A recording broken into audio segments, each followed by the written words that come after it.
বন্ধুরা, মৃত্যুই হলো আমাদের জীবনের চরম সত্য। যার জন্ম হয় তার মৃত্যু নিশ্চিত। পৃথিবীতে জন্ম নিয়ে আসা প্রতিটি জীবকে এক না একদিন এই পৃথিবী ছেড়ে চলে যেতেই হবে। ভগবান শ্রীকৃষ্ণ গীতার উপদেশে আত্মা সম্পর্কে বলেছেন, যে দেহ নশ্বর তবে আত্মা অমর। অর্থাৎ মৃত্যুর পর দেহ ধ্বংস হয়ে গেলেও আত্মা ধ্বংস হয় না। গরুর পুরাণ অনুসারে ভগবান বিষ্ণুর বাহন গরুর। একবার তাকে জিজ্ঞেস করেন, হে ভগবান, মৃত্যুর পর আত্মার কি হয় এবং কতদিন পর আত্মা যমলোকে পৌঁছায়? গরুড়ের প্রশ্নের উত্তরে ভগবান বিষ্ণু বলেন, মৃত্যুর পর আত্মার যমলোকে যেতে সময় লাগে 47 দিন। মৃত্যুর পরে আত্মা প্রথমেই একদিনের জন্য যমলোকে যায়, তারপরে তার বাড়িতে 13 দিনের জন্য ফিরে আসে। এরপর 47 দিন পরকাল এবং যমলোকের মধ্যে ঘুরে বেড়ায়। এই 47 দিনেও তাকে নানা ধরনের নির্যাতনের শিকার হতে হয়। এখন আমাদের অনেকের মনে প্রশ্ন জাগে যে 13 দিন পর্যন্ত আত্মা যখন তার বাড়িতে থাকে তখন সেখানে সে কি করে? বন্ধুরা, যখন কোনো ব্যক্তির মৃত্যু ঘনিয়ে আসে তখন তার মধ্যে বেশ কিছু লক্ষণ দেখা দেয়।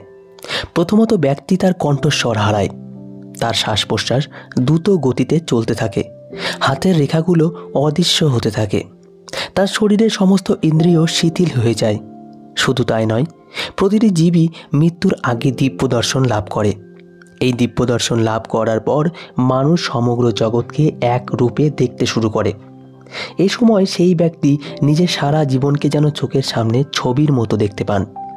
মৃত্যুর পর একটি জীবাত্মাকে বিভিন্ন রকম অনুভূতি সহ্য করতে হয়, যা তার জন্য কষ্টদায়ী ও দুঃখদায়ী হয়। গরুর পুরাণ অনুসারে মৃত্যুর পর জীবাত্মা কিছুক্ষণ অচেতন অবস্থায় থাকে। তারপর দীর্ঘক্ষণ কঠোর পরিশ্রম করার পর মানুষ যেমন ক্লান্ত হয়ে যায়, আত্মাও তেমন ক্লান্তি অনুভব করে। তার মনে হয় সে যেন গভীর নিদ্রায় ছিল। কিছুক্ষণের মধ্যেই সে আবার অচেতন অবস্থা থেকে সচেতন অবস্থায় ফিরে আসে। সচেতন অবস্থায় ফিরে আসতেই জীবাত্মা তার মৃত শরীরকে দেখতে পায়।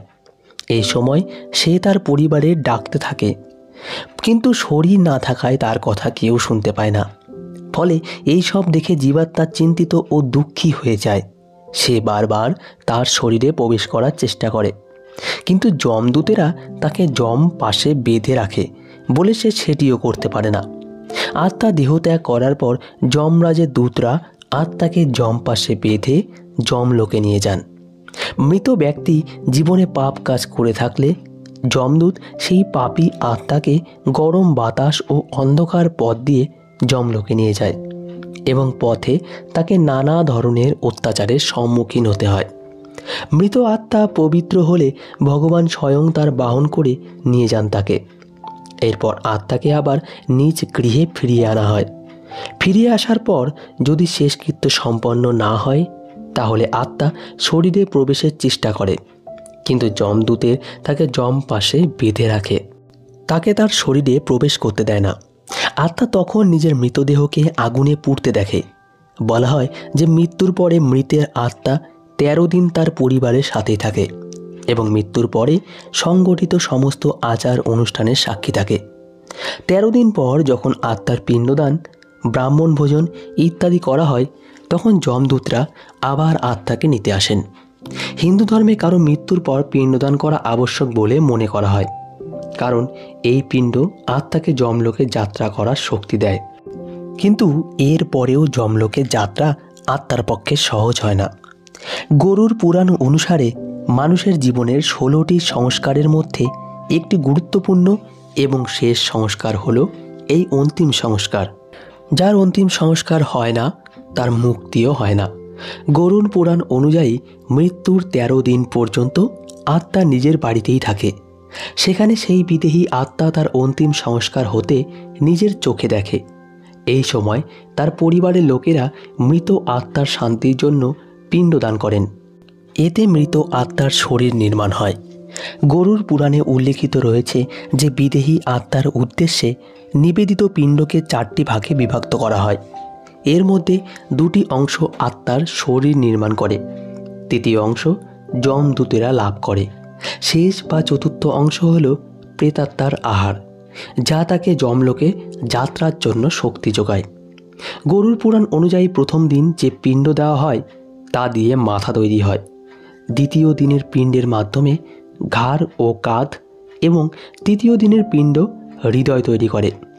চতুর্থ দিনে পিঠ, পঞ্চম পিণ্ডের সাহায্যে নাভি, ষষ্ঠ পিণ্ডের দ্বারা কোমর, সপ্তম দিনে তার নিম্নাংশ নির্মিত হয়, অষ্টম দিনের পিণ্ডের দ্বারা জঙ্ঘা, নবম দিনে হাঁটু ও পা তৈরি করে। এভাবে 9 দিনের 9টি পিণ্ড সেই প্রেতাত্মার দেহ লাভ করে। অবশেষে দশম দিনের পিণ্ডটি আত্মার খিদে ও তৃষ্ণা জাগ্রত করে। এইভাবে 9 দিনের 9টি পিণ্ডের মাধ্যমে প্রেতাত্মার শরীর নির্মিত হয়। এরপর দশম দিনে প্রাপ্ত পিণ্ড তাকে শক্তি প্রদান করে।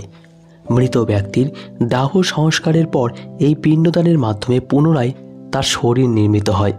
তবে এই শরীরটি হয় মাত্র 1 হাত লম্বা। এই শরীরের সাহায্যেই সেই আত্মা প্রিয়জনের মায়া ত্যাগ করে যমলোকের পথে রওনা দেয়। অর্থাৎ 13 দিন পর্যন্ত আত্মা ওই বাড়িতে থেকে তার পারিলৌকিক কার্যাতি হতে দেখে এবং সেই সময় তার দেহ নির্মাণ হয়। অবশেষে সে পরলোক যাত্রার জন্য শক্তি সঞ্চয় করে নিজ গৃহ থেকে চিরতরে বিদায় নেয়। তো বন্ধুরা, এই ছিল আজকের ব্যাখ্যা। যদি আমাদের ব্যাখ্যাটি ভালো লাগে তবে তা অবশ্যই জানাবেন। কিছু ভুল ত্রুটি হলে ক্ষমা করে দেবেন। দয়া করে কেউ খারাপ মন্তব্য করবেন না। ধন্যবাদ সবাইকে। ভালো থাকবেন, সুস্থ থাকবেন এবং দেখা হচ্ছে পরের একটি ভিডিওতে। ধন্যবাদ।